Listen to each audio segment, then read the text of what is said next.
Oh, right. I knew you were sick, didn't I? I've been here before. Back during the rifle encounters. I knew this.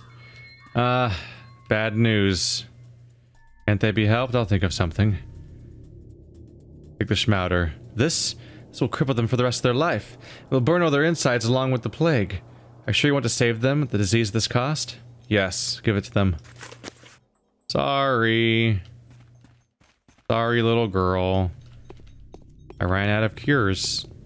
Sorry that it's my job and only my job to fix everyone, evidently. By the way, if anyone's curious what I'm listening to Anthropocene Reviewed by John Green. Specifically the episode about cave paintings and Taco Bell. It's actually a really enjoyable podcast. I'm damp and washed out. That's a weird goodbye. See you later, Murky. My name's Murky. I'm damp. That's a weird thing to say, Murky. Letter from the powers that be. Bachelor. We thought we should write, because you don't seem to be listening to what we tell you. You've gotten out of hand. As of late, you keep doing whatever you please. This is unacceptable. You are spoiling the game. If this letter reaches you in good time, do come to the polyhedron. They will let you inside. Keep your eyes tightly closed. Descend to the bottom and say 3, 4, 5. Open your eyes. We'd like to have a little chat with you. The people who own you. Oh, somebody's not happy about the things I've been doing lately. And it's conveniently the people that are right. I'm conveniently going there next. That was not planned. I didn't know about that. But yeah, the last person on the list besides the question mark foreman is Khan. And Khan is in the polyhedron. The changeling's request. Do you remember the letter I sent you? The time has come. The victory I am trying to lead you to is not enabled by reason. It is made possible by faith alone. You cannot prove it. You only can feel it deep within your heart.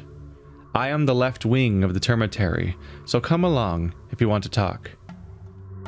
My plan is the only one that will work. Nothing has to die. Left wing of the termitary? What is up with your locations, and where's the harospecs? People down in the middle of the parties again. Getting cool with the happy. They went fire. Everybody's talking about the power of the gospel. Getting the cool and the happy. They went fire. Yeah, now I'm on the You're Not So Smart podcast. This is really a commute. This is so much walking. It's a lot of time to spend just waiting for time to pass. The game, I know the game doesn't have a fast travel because that would break the core gameplay for most of the days, but boy, right about now I wish there was one. Just for today. Because I'm not, the world doesn't have anything in it right now. All the gameplay is gone, and I'm just on a very long walk. Hello. How do you do? Alright, so you're healthy, so we'll cross out Khan. That should be every single character except for maybe the foreman. I don't know, but I don't think I can reach the foreman because I think he might be in a zone I can't visit. Hello, everybody.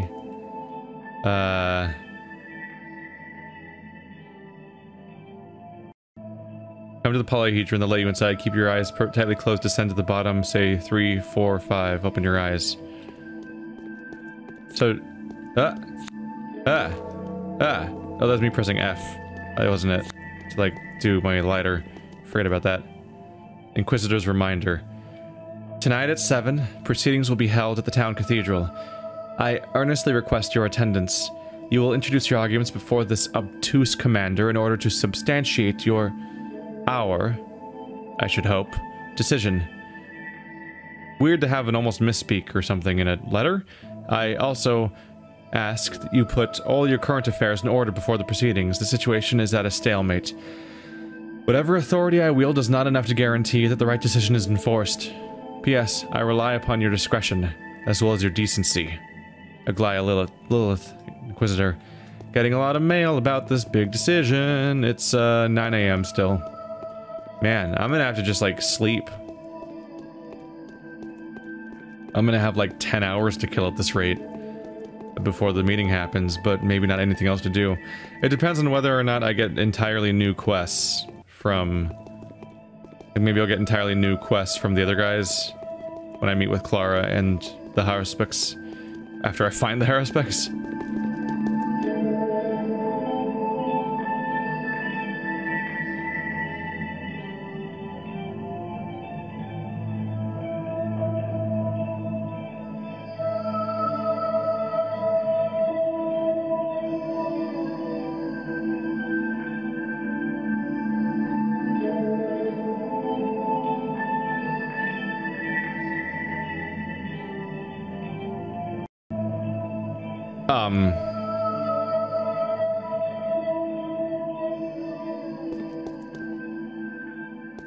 Hi? Okay, I've been joking this whole game about how you look like an adult, just scaled down, but now you actually are taller than me.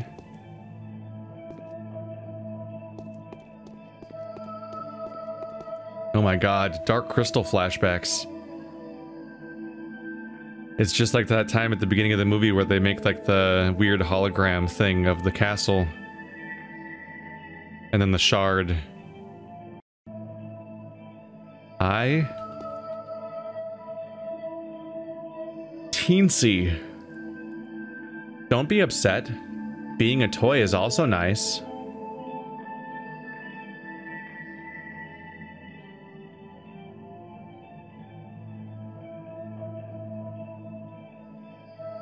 Why did you play it like this? Why couldn't you have chosen a different game? Like tag or something, huh? Because we've been to a funeral. They've been sending us out to the garden for 10 days in a row, so that we wouldn't get in anyone's way. They've been taking us to the cemetery for a week now, Bachelor. And if you keep being naughty, I'll take you with me next time, and leave you leave among the wreaths, so that you know better.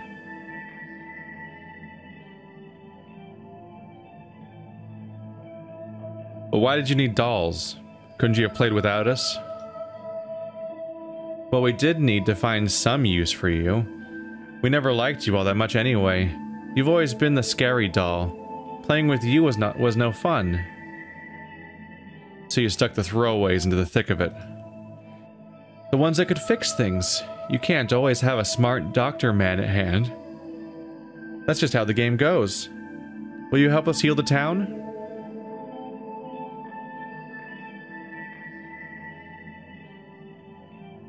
I'll heal it for my own sake, not for yours. Hey look, it's Bachelor. Wow, he's big. How did you find us? They've already told you, right?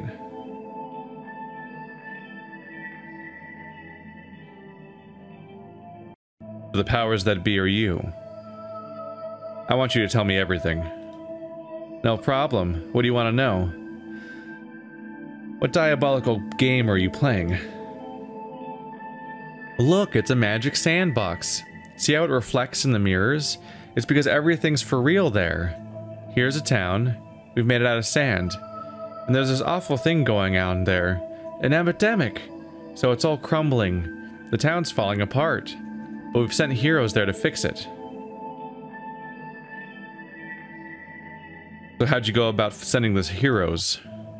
It's rotting, see? Ew. We hope that they think of something. Mirror it in sand, at least. They're magical, too, you know. The heroes are. We're getting more and more typos, aren't we? And this is the retranslation. Take you, for example. Look how it all worked out. You used to be a doll, now you're alive. Perhaps the rest also work like this.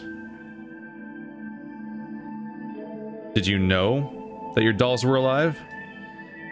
Everything's alive around here. It's this structure. It brings things to life. It's not that we're twisting anyone's arm.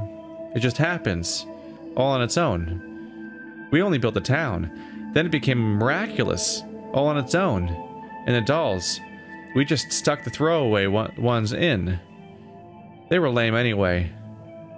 Oops, sorry.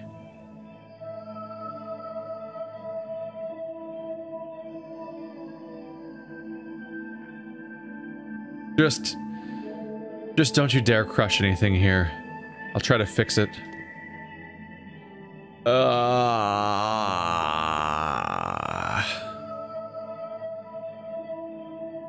What the actual fuck? Alright, so the entire game is a children's game?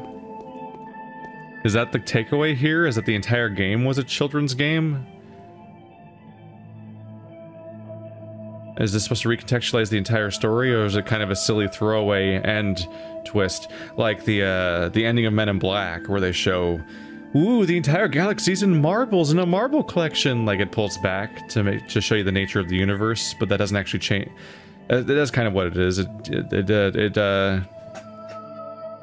You pull back to see the nature of the universe and how small things are, like it being a flat disc on the back of a turtle or whatever, just to contextualize things, but it doesn't actually change what your goal is or what you need to do. A little bit of not memento. A little bit of identity here. A little bit of Beetlejuice. Oh yeah, Beetlejuice.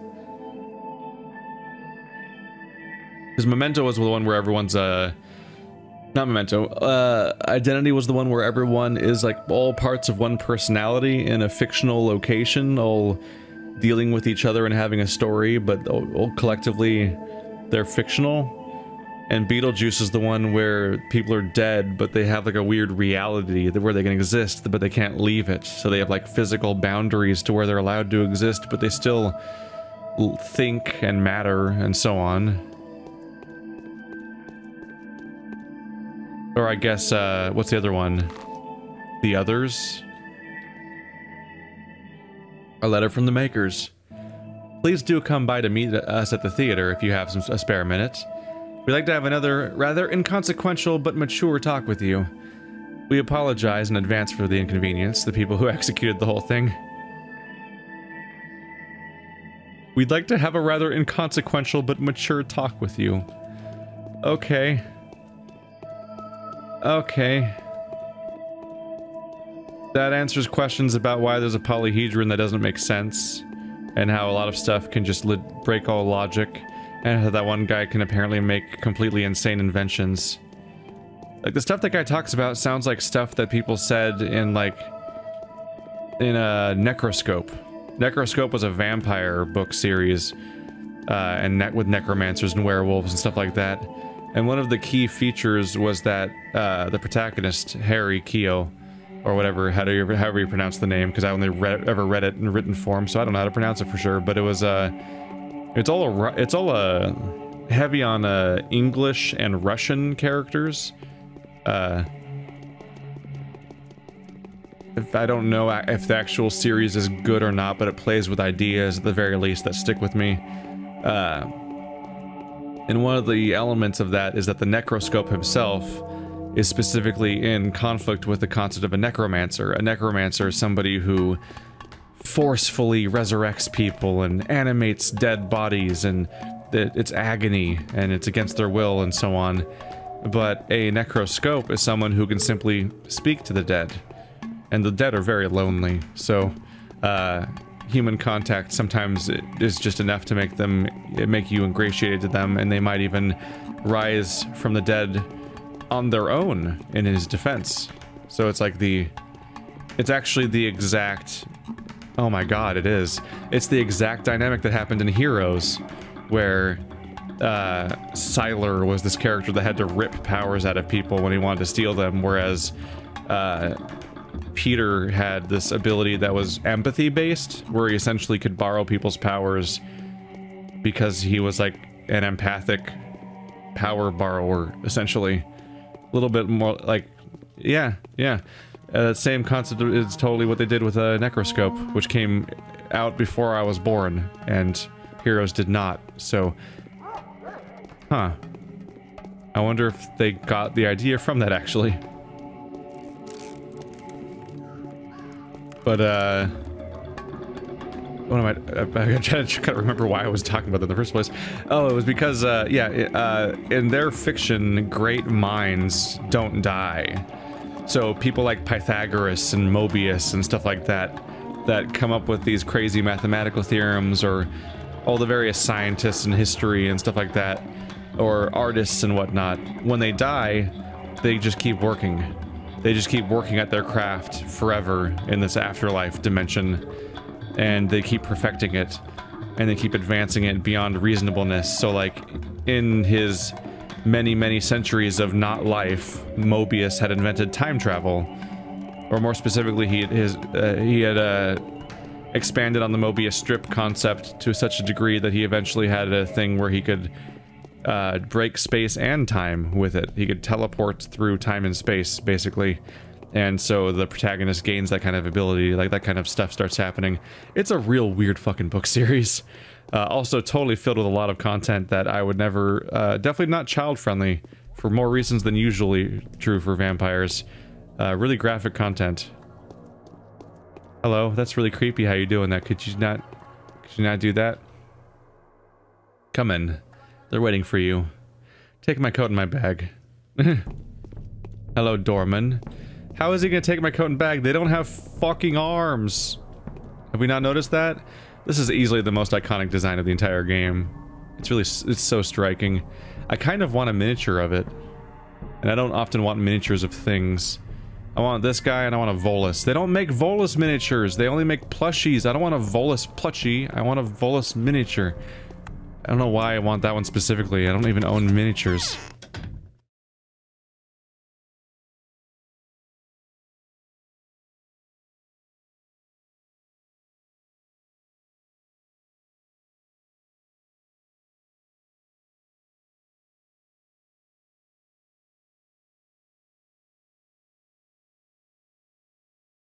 The reason why I brought up the whole Mobius thing and everything is just because of the fact that we had the craziness that was the Stamberton's future inventions he was planning, and knowing that this is all not reality, maybe, probably, adds to that. This play has always had a question of, like, what is and isn't real, like, these guys existing. I can talk to both of you.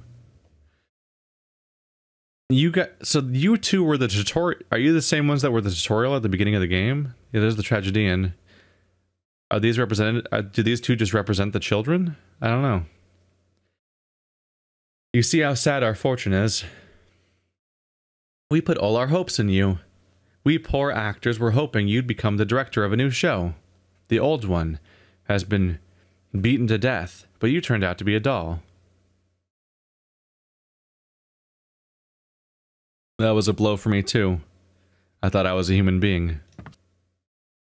That's just the end of that? What? Kind sir, can I help you with something? Tell me. Who are you in this puppet world? We do not belong to the puppet shows. We are the actors of a mime performance. I, for example, am a miserable actor. My line of character is always moaning the inevitable losses. Our repertoire is quite limited, really. The esteemed impresario may have oversold the importance of the local theater. Stop messing with me. Are you a child? I am exactly what you think I am. A collection of poorly rendered polygons on a screen. Okay. Okay. Now we're just talking about how you're a video game. Why are you giving me that look? Do not ascribe a more important role to me than the one I have been assigned from the very beginning. I'll fail a bigger role. The mask isn't expressive enough. Okay. Take care, you little scribble. Kind sir, can I help you with something? No. He looks cooler anyway, you know. You really lost out. The hero is a doll, but so are the children. The real game is what's happening between you and us. I cannot leave the Bachelor's body. You are imposing your limits upon me. The Bachelor has lost his battle for freedom since the very day he was born. What about you?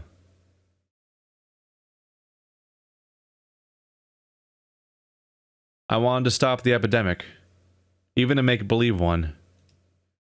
But did you understand what the epidemic really was? It was truly rather obvious.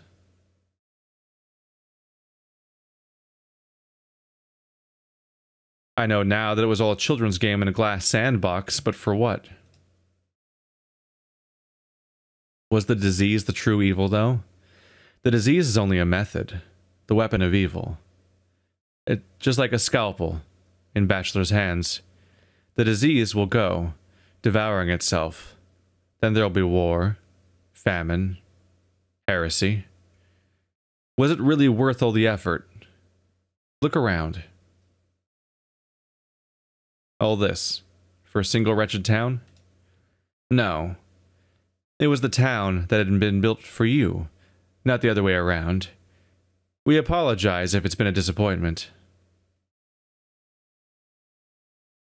So you're curious what fate I will choose for the town. We have to make sure that it's truly you who is making the decision.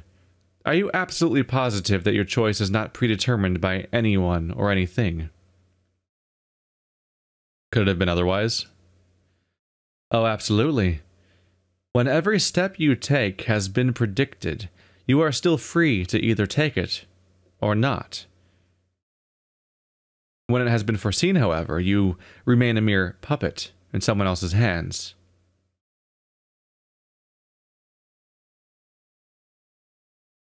I don't care. I will do as I see fit. That is precisely what we are waiting for. I will be the one to say the final word. The hero is a doll, but so are the children. The real game is what's happening between you and us. That's what you think.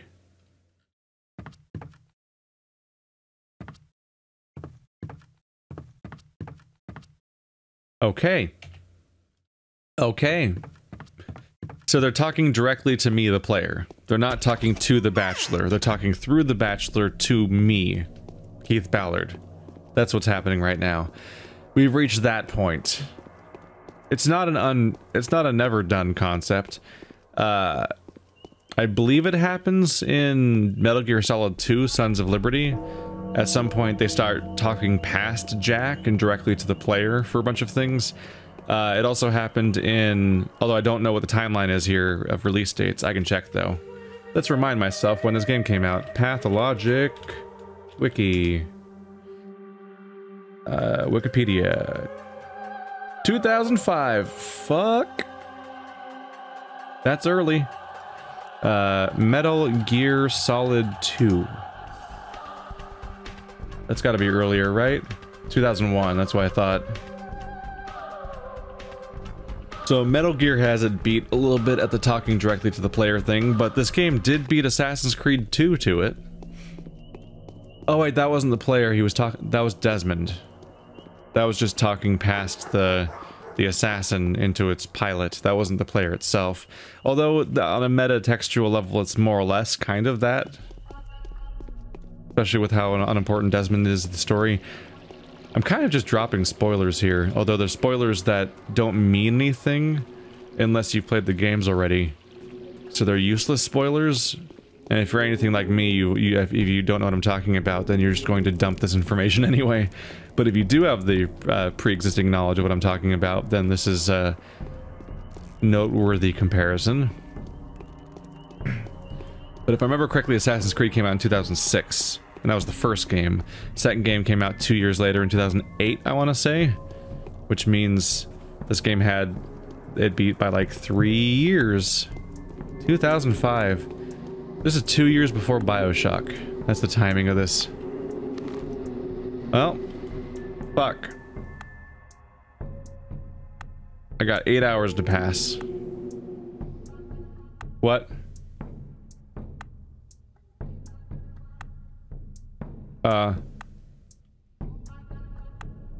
Alright, my mission changed.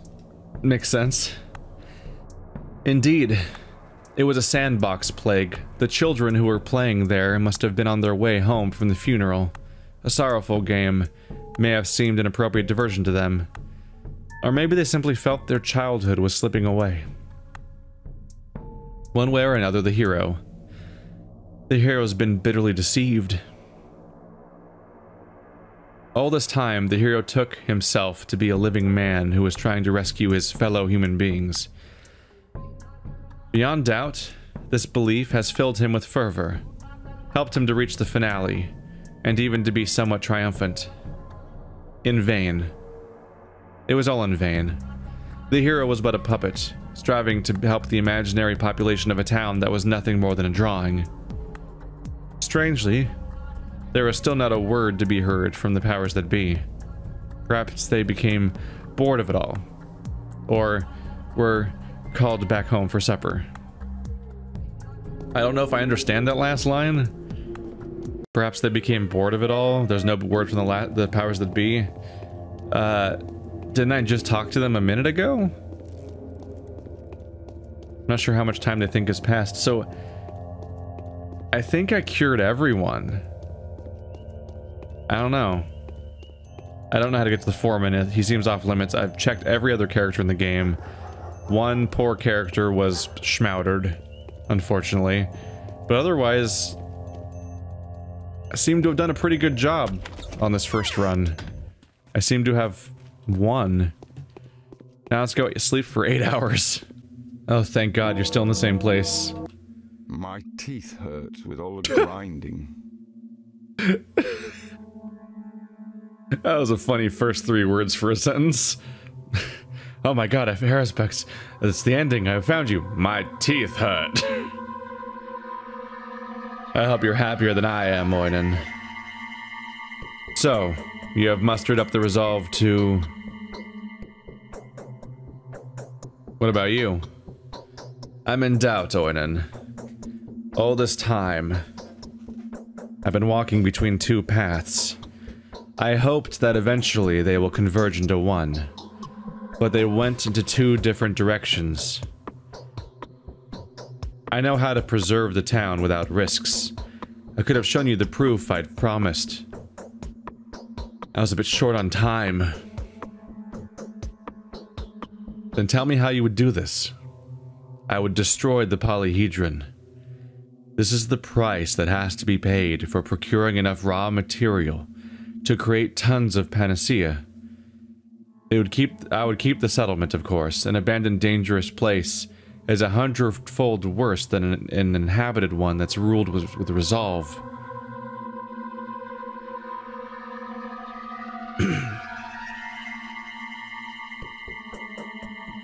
Destroying the polyhedron would create the materials needed for the panacea? A weird coincidence that it's made of the right things.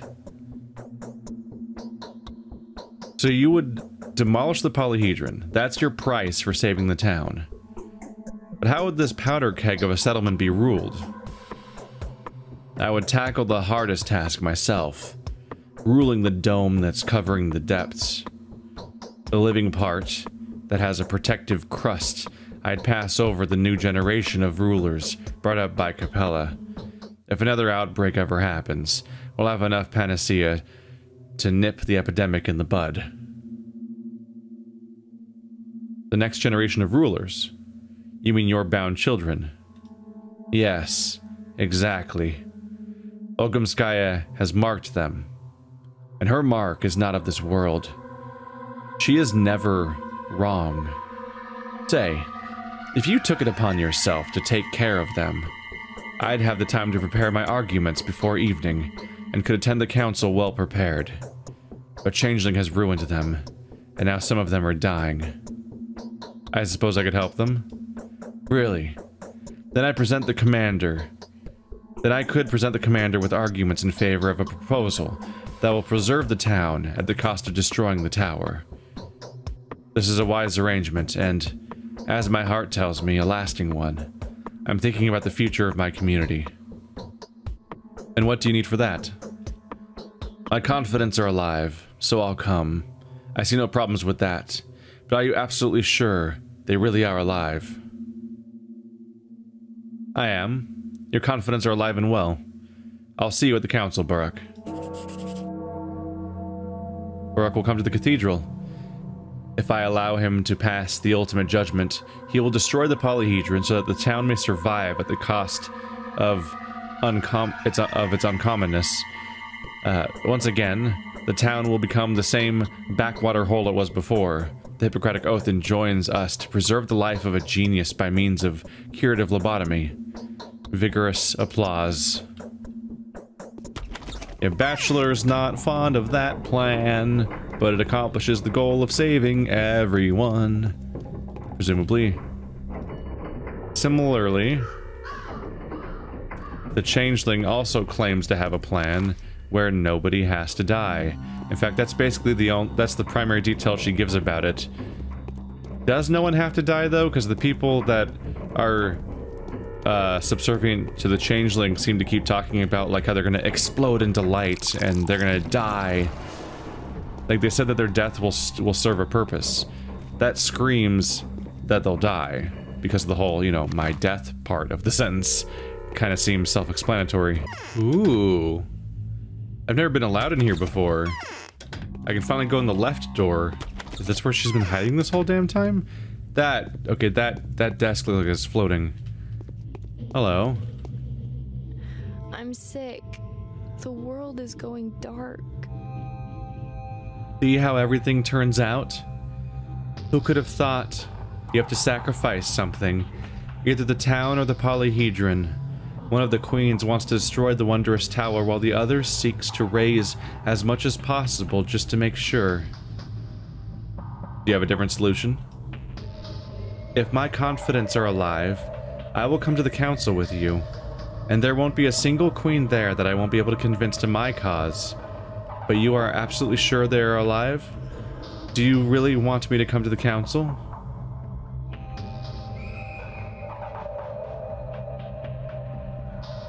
Yes, I'm sure all of your bound are well. Come to the cathedral. I'll grant you the right to decide. I don't know what's gonna come of this. This could be interesting. Because I saved everyone in the game like a boss, from all of my bound to both of all the bounds of the other characters, -2. Vlad the Older died, and Evayan died, but neither of them died of the plague. They were both murdered. This building just keeps going. Oh my god, how tall is the termitary? I didn't think it was that tall. Never had a chance to be up here before. Is this just a dead end? Huh. Maybe that part connects to a place I've seen before. I'm too high up, though. But yeah, this is the other side of the termitary. My one chance to glimpse at it. All the comical screams are still happening, making this basically the only place that has some kind of vague hint at the existence of the plague. Kind of. It's gonna be a little weird for everyone to be all like, we have to decide once and for all, do we blow up the entire town or the polyhedron for the sake of destroying this plague? And like, as far as I can tell, there's no evidence of the plague in the entire town at the moment, because they made the last day just kind of not have it. It's a little bit weird.